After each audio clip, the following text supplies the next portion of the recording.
ସ୍ୱାଗତମ୍। ମୁଁ ଗୌରହରି ମହାନ୍ତି।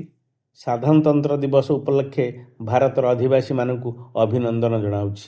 ଆସନ୍ତା 2026 ମସିହା ଜାନୁଆରୀ 26 ତାରିଖରେ ଆମେ ଆମର 77ତମ ସାଧାରଣତନ୍ତ୍ର ଦିବସ ପାଳନ କରିବା। ଆମ ଭାରତୀୟଙ୍କର ଏହି ପବିତ୍ର ଜାତୀୟ ପର୍ବ ଆମ ସ୍ମୃତି ରୋମନ୍ଥନର ଦିନ, ଅନୁଶୀଳନ ଆତ୍ମସମୀକ୍ଷାର ଦିନ। ଆମ ମହାର୍ଘ୍ୟ ଉପହାର ଆମ ଜାତୀୟ ସଂହିତା ସମ୍ବିଧାନକୁ ମୋର ଭକ୍ତିପୁଷ୍ପ ଅର୍ଘ୍ୟ, ପୁନଃ ଭକ୍ତି ନୈବେଦ୍ୟ ଭାରତ ମାତାର ବୀର ଶହୀଦ ଦେଶଭକ୍ତମାନଙ୍କୁ ଏବଂ ରାଷ୍ଟ୍ର ନିର୍ମାତା ଆଇନଜ୍ଞ ସମ୍ବିଧାନ ପ୍ରଣେତା କମିଟିକୁ, ବାବା ସାହେବ ଭୀମରାଓ ଆମ୍ବେଦକରଙ୍କୁ, ଜାତିର ଜନକ ମହାତ୍ମା ଗାନ୍ଧୀଙ୍କୁ। ଆମ ସମ୍ବିଧାନ ଆମ ଶାସନତନ୍ତ୍ରର ଏକମାତ୍ର ଆଲୋକ ସ୍ତମ୍ଭ, ସ୍ୱାଧୀନ ଭାରତର ଦମ୍ଭ, ଗଣତନ୍ତ୍ରର ପ୍ରାଣକେନ୍ଦ୍ର, ଆମ ଆଶା ଆକାଂକ୍ଷାର ଚନ୍ଦ୍ର, ଆମ ସ୍ଥିର ଶାସନର ମାନଦଣ୍ଡ। ଆମ ସମ୍ବିଧାନ ନିନାଦିତ କରେ ବିଶ୍ୱବାସୀଙ୍କୁ ଭାରତ ସ୍ୱାଧୀନତାର ସାର୍ବଭୌମର ମାନ, ହତଗୌରବ ମହାନ ଭାରତୀୟଙ୍କର ସ୍ୱାଭିମାନ। ଆମ ସମ୍ବିଧାନ ବିବିଧତା ମଧ୍ୟରେ ଏକତାର କୀର୍ତ୍ତି, ଆମ ଉପାସନାର ଶକ୍ତି, ଆଦର୍ଶର ମୂର୍ତ୍ତି। ଆମ ଦେଶ ଆଜି ତାର ଆତ୍ମପରିଚୟ ପାଇଛି ଏକ ସାର୍ବଭୌମ ସମାଜବାଦୀ ଧର୍ମ ନିରପେକ୍ଷ ଗଣତାନ୍ତ୍ରିକ ସାଧାରଣତନ୍ତ୍ର ରାଷ୍ଟ୍ରରେ। ଆମ ଐକ୍ୟ ସଂହତି ସୁବାସିତ ବିଶ୍ୱ ଦରବାରରେ ଆଜି ସମ୍ବିଧାନ ସଂଶୋଧନ ଅନିବାର୍ଯ୍ୟ ହୋଇପଡ଼ିଛି। ଫେଡେରାଲ ଷ୍ଟ୍ରକ୍ଚର ବା ସଂଘୀୟ ବ୍ୟବସ୍ଥାରେ କେନ୍ଦ୍ର ରାଜ୍ୟ ସାମ୍ବିଧାନିକ ବିକେନ୍ଦ୍ରୀକରଣ ମଧ୍ୟରେ ଆଞ୍ଚଳିକବାଦ, ଭାଷାଭିତ୍ତିକ ସ୍ୱତନ୍ତ୍ର ଅର୍ଥନୈତିକବାଦ ଆଦି ବିଭିନ୍ନ ଶ୍ରେଣୀ ସୋପାନ ବିଲୋପ ହେବାକୁ ବାଧ୍ୟ କରିଛି। ସାମଗ୍ରିକତାରେ ଆଜି ସମଗ୍ର ଆର୍ଯ୍ୟବର୍ତ୍ତରେ ଏକ ମିଶ୍ର ନବଭାରତୀୟ ଭାଷା ଉନ୍ମେଷ ଘଟିଛି। ଆଜି ଭାରତର ସଂସ୍କାର ପାଶ୍ଚାତ୍ୟ ଅନୁକରଣର ଗୋଟିଏ ପାହାଚ ଆଗରେ। ଆଜି ଦେଶର ଅର୍ଥନୈତିକ ବୈଷମ୍ୟ, ହାଭ୍ ଆଣ୍ଡ ହାଭ୍ ନଟ୍ସ, ଥିଲାବାଲା ନଥିଲାବାଲା ମଧ୍ୟରେ ପାର୍ଥକ୍ୟ ବଢ଼ି ବଢ଼ି ଚାଲିବା ଚିନ୍ତାର ବିଷୟ ପାଲଟିଛି। ଦେଶରେ ସର୍ବଦା ଖଣି ସମ୍ପଦ ବିକ୍ରୟ ଆମ ପାଇଁ ଅସହ୍ୟ ମାତ୍ର ବାଧ୍ୟବାଧକତା। ଆମର ବୈଦେଶିକ ମୁଦ୍ରା ଓ ପ୍ରତିଯୋଗିତାପୂର୍ଣ୍ଣ ଦେଶ ମଧ୍ୟରେ ଆମକୁ ଆଗକୁ ବଢ଼ିବାର ଅଛି। ଆମକୁ ମନେ ରଖିବାକୁ ହେବ, ଦେଶର ବିଶାଳ ଜନସଂଖ୍ୟା ଆମ ଏହି ବିପଦକୁ କରେ ଆମନ୍ତ୍ରଣ। ଆମ କର୍ମସଂସ୍ଥାନ ଆମ ପାଇଁ ଆହ୍ୱାନ। ଆମ ମାନବ ସମ୍ବଳକୁ କୁଶଳୀ, ଦକ୍ଷ, ପାରଙ୍ଗମ, କର୍ମନିପୁଣ ଆଜି ସମୟର ଆହ୍ୱାନ।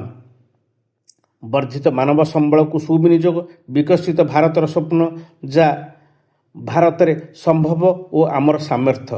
ଆମକୁ ପ୍ରମାଣ କରିବାକୁ ହେବ, ଭାରତୀୟ ଜନତା କେବେ ନୁହନ୍ତି ଶସ୍ତା, କେହି ବି ନ ଭାବୁ ଏହା ବାସ୍ତବତା। ଛାତ୍ରକୁ ଗୁଣାତ୍ମକ ଶିକ୍ଷା ଆମ ସମାଧାନର ଏକମାତ୍ର ରାସ୍ତା। ଶିକ୍ଷା ବଞ୍ଚିବାକୁ ରାହା ଦିଏ, ସାହା ଦିଏ, ନବୀନ ଉତ୍ତରଣ ଘଟାଏ। ଜନସଂଖ୍ୟା ରୋକିବାର ଗୁରୁଦାୟିତ୍ୱ ନୁହେଁ। ଏଣୁ ସଂସ୍କୃତିରେ କୁହାଯାଇଛି ଶିକ୍ଷାଂ ଦିବ୍ୟ ଦର୍ଶନଂ ଚକ୍ଷୁ। ଆମ ସମ୍ବିଧାନ ନିର୍ଦ୍ଦେଶିତ ମୂଳକ ରାଷ୍ଟ୍ରନୀତିରେ ପ୍ରେସର ଗ୍ରୁପର ଭୂମିକା ସର୍ବାଗ୍ରେ। ଛାତ୍ର ସଂଗଠନ ପ୍ରେସର ଗ୍ରୁପର ଶ୍ରେଷ୍ଠ ଭୂମିକାରେ। ଗଣତନ୍ତ୍ରରେ ଛାତ୍ର ସଂଗଠନ ରାଜନୈତିକ ଦୃଶ୍ୟପଟକୁ କରି ନିୟନ୍ତ୍ରଣ। ଜନପ୍ରତିନିଧି ସୃଷ୍ଟିର ପ୍ରୟୋଗଶାଳା ଛାତ୍ର ସଂସଦ ନିର୍ବାଚନ। ହେ ଯୁବଗଣ, ଛାତ୍ରଗଣ, ସମୟାନୁବର୍ତ୍ତିତା, ବୁଦ୍ଧିମତା, ସୃଜନତା, ସରଳତା ତୁମର ଶ୍ରେୟ ହେଉ, ଧ୍ୟେୟ ହେଉ, ଆଚାର ହେଉ, ବିଚାର ହେଉ। ତୁମ ସାଂଗଠନିକ ଦକ୍ଷତାର ପରିଚୟ ମିଳୁ। ତୁମ ସାଧନା ଓ ସିଦ୍ଧିକୁ ସମାଜ ପ୍ରଶଂସା କରୁ, ଦେଶ ଗର୍ବ କରୁ। କନିଷ୍ଠ ଛାତ୍ରଙ୍କୁ ଅନୁପ୍ରାଣିତ କରୁ ତୁମ କାର୍ଯ୍ୟ ଓ କର୍ତ୍ତବ୍ୟ। ହେ ଛାତ୍ରଗଣ, ଚିଲଡ୍ରେନ୍ ରାଇଟ୍ ବା କୈଶୋରଙ୍କ ପାଇଁ ସମ୍ବିଧାନ ସ୍ୱତନ୍ତ୍ର ଭାବେ ପ୍ରଯତ୍ନ। ବାଳ ଅପରାଧ ତଥା ବାଳ ବିକାଶ ନିମନ୍ତେ ଅତୀବ ସମ୍ବେଦନ। ସମ୍ବିଧାନ ଅପ୍ରାପ୍ତ ଯୁବାକୁ ଜେଲ୍ ମଧ୍ୟରେ ଜୀବନ ସୁଧାର ପାଇଁ ଗଠନମୂଳକ କାର୍ଯ୍ୟ ଆପଣେଇଛି। ଆଜୀବନ ସଜା କାଟୁଥିବା କଏଦୀମାନଙ୍କ ପାଇଁ ଜୀବନର ବାର୍ଦ୍ଧକ୍ୟ ସୁଖମୟ, ଶାନ୍ତିମୟ କରିବାକୁ ମୁକ୍ତାକାଶ କାରାଗାରର ବ୍ୟବସ୍ଥା କରିଛି। ଆଜି ମନେ ପଡ଼େ ଦକ୍ଷିଣ ଆଫ୍ରିକା ଜାତିର ଜନକ ନେଲସନ ମଣ୍ଡେଲାଙ୍କ କଥା। ତାଙ୍କ ମାଆଙ୍କ ସୁଧିରେ ଯୋଗ ଦେବା ଲାଗି ଦିନକ ପାଇଁ ଜେଲରୁ ପାରୋଲରେ ବାହାରିବା କ୍ଷଣି ତାଙ୍କୁ ବହୁ ସାମ୍ବାଦିକ ପ୍ରଶ୍ନ କଲେ, ଆଜି ଆପଣଙ୍କର ମୁଖ୍ୟ କାର୍ଯ୍ୟଗୁଡ଼ିକ କ'ଣ? ମାଆଙ୍କ ସୁଧିରେ ଯୋଗ ଦେବେ ନା ଆତ୍ମଗୋପନ କରିବେ? ସେଦିନ ନେଲସନ ମଣ୍ଡେଲା କହିଥିଲେ, ଯେଉଁ କାରଣରୁ ଗୋରା ସରକାର ମୋତେ ଡରୁଛନ୍ତି, ସେହି ସମ୍ବିଧାନ ମୋତେ ବାଟ ବତେଇଛି, ସେହି ଭାରତୀୟ ସମ୍ବିଧାନକୁ ଅନୁବାଦ ମୋର ଏକମାତ୍ର କାମ। ଦକ୍ଷିଣ ଆଫ୍ରିକା ସ୍ୱାଧୀନତା ପରେ ଭାରତୀୟ ସମ୍ବିଧାନର ଅନୁରୂପ ଆମ ସମ୍ବିଧାନ ହେବ। ଆଜି ବିଶ୍ୱରେ ଅନେକ ଦେଶ ଆମ ସମ୍ବିଧାନକୁ ଅନୁସରଣ କରୁଛନ୍ତି। ଆମ ସମ୍ବିଧାନ ଜେଲ୍ ଅନ୍ତେବାସୀଠୁ ଆରମ୍ଭ କରି ମୂଲିଆ ଶୋଷିତର ତୃଷା ପ୍ରତିବାଦକାରୀର ଭାଷା। ଭାରତୀୟ ସମ୍ବିଧାନ ସାଧାରଣ ମଣିଷଟିଏ ପାଇଁ ରାଇଟ୍ ଅଫ୍ ପ୍ରପର୍ଟିକୁ ଦେଇଛି ଫଣ୍ଡାମେଣ୍ଟାଲ ରାଇଟ୍ର ମାନ୍ୟତା। ସବୁ ବର୍ଗର ବ୍ୟକ୍ତିଙ୍କ ପାଇଁ ସମାନ ବାର୍ତ୍ତା ଆର୍ଥିକ ଅନଗ୍ରସର ବର୍ଗଙ୍କ ପାଇଁ ଡିରେକ୍ଟିଭ୍ ପ୍ରିନ୍ସିପଲ୍ସ ଅଫ୍ ଷ୍ଟେଟ୍ ପଲିସିର ଦ୍ୱାରା ଆର୍ଥିକ ସହାୟତା ଯୋଗାଇ ଦେଇଛି। ଆମ ସାଧାରଣତନ୍ତ୍ର ଦିବସ ସଫଳ ନାଗରିକକୁ ସମ୍ମାନ ଦେବାର ଦିବସ। ସାଧାରଣତନ୍ତ୍ର ଦିବସରେ ଭାରତରତ୍ନ, ପଦ୍ମବିଭୂଷଣ, ପଦ୍ମଭୂଷଣ, ପଦ୍ମଶ୍ରୀ, ଦ୍ରୋଣାଚାର୍ଯ୍ୟ, ଏକଲବ୍ୟ, ଅର୍ଜୁନ ପୁରସ୍କାର, ଅଶୋକ ଚକ୍ର, ପରମବୀର ଚକ୍ର, କୀର୍ତ୍ତିଚକ୍ର ଆଦି ଉପାଧି ତଥା ସମ୍ମାନ ମାନପତ୍ର ଉପଟକନ ପ୍ରଦାନ କରିଛି।